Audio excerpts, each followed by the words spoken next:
Bonjour, bienvenue à toi aujourd'hui en ce 31 décembre.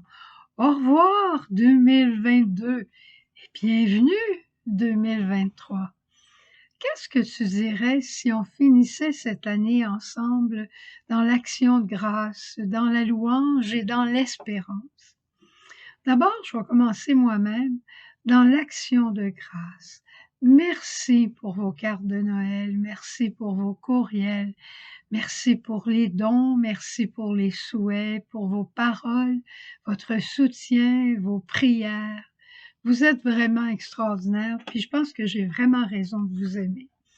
Mais merci aussi pour tous ceux qui sont parfois trop gênés pour écrire, mais qui prient et qui soutiennent cette mission de Message Lumière. L'action de grâce aussi de Message Lumière, je pense cette année, on peut vraiment remercier le bon Dieu d'être maintenant 8 maisons qui participent à cette mission.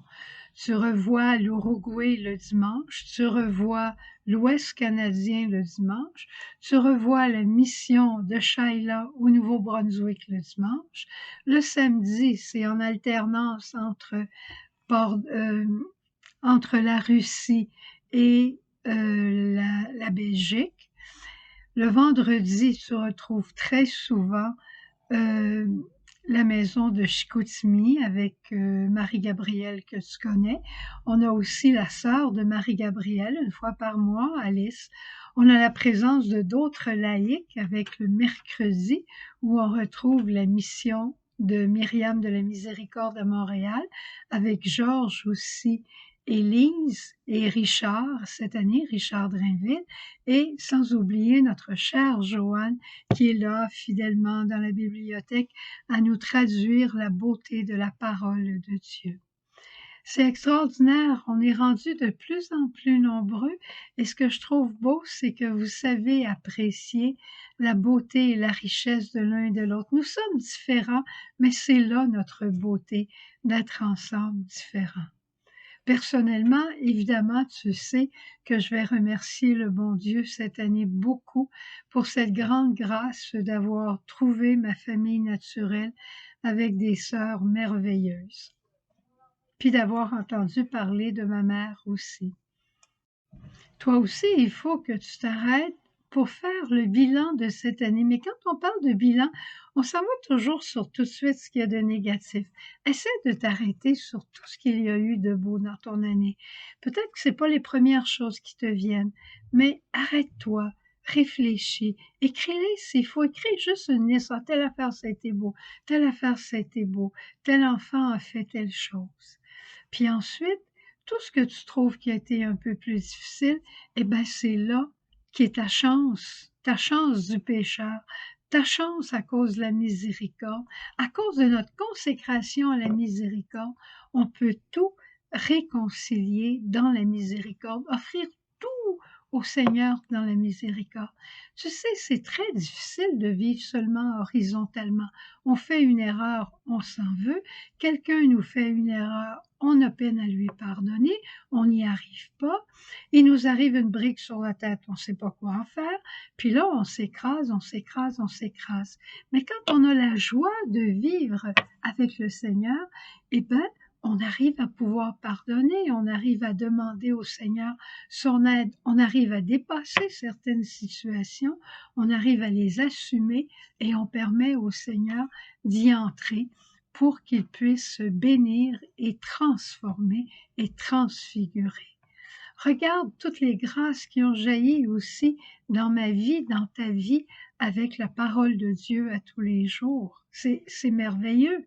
C'est merveilleux, toute la beauté de la liturgie qui nous fait cheminer. C'est extraordinaire. Remercions ensemble le bon Dieu pour ça. Et pour l'année qui vient, eh bien, moi, je te proposerai pas plein de résolutions. Surtout pas la résolution d'aller perdre 15 livres. Ça, tu verras ça toi-même avec ton médecin. Mais je te dirais la première résolution, et peut-être l'unique qu'on pourrait prendre cette année, c'est d'accueillir Dieu dans ce qu'est Dieu et dans ce qu'il veut faire dans nos vies. Si on lui disait, Seigneur, ma seule résolution cette année, c'est de t'accueillir avec ce que tu voudras, comme tu le voudras. Regarde dans la lecture du prologue de Saint Jean d'aujourd'hui, on a des indices merveilleux.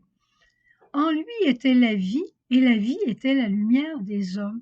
La lumière brille dans les ténèbres. C'est certain que le Seigneur va venir briller dans ta vie pour chasser les ténèbres qui sont dans ta vie encore cette année.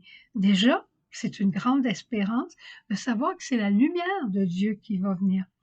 Puis ensuite, il dit Saint Jean, à tous ceux qui l'ont reçu, il a donné le pouvoir de devenir enfants de Dieu à ceux qui croient en son nom.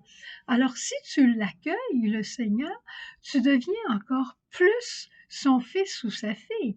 Un fils et une fille vrais, comme les parents en rêvent, c'est ceux qui accueillent la volonté des parents. Eh bien, Dieu désire que j'accueille sa volonté et je devienne ainsi en Jésus fils et fille, lui qui n'a fait que la volonté de son Père. Et en terminant, à tous ceux qui l'ont accueilli, nous avons part à sa plénitude et nous avons reçu grâce après grâce. La Vierge Marie, dont on dit qu'elle est comblée de la grâce, elle est comblée de la présence de l'Esprit de Dieu, de la sainteté de Dieu en nous. Eh bien, c'est ce que le Seigneur nous promet. Nous avons reçu grâce après grâce.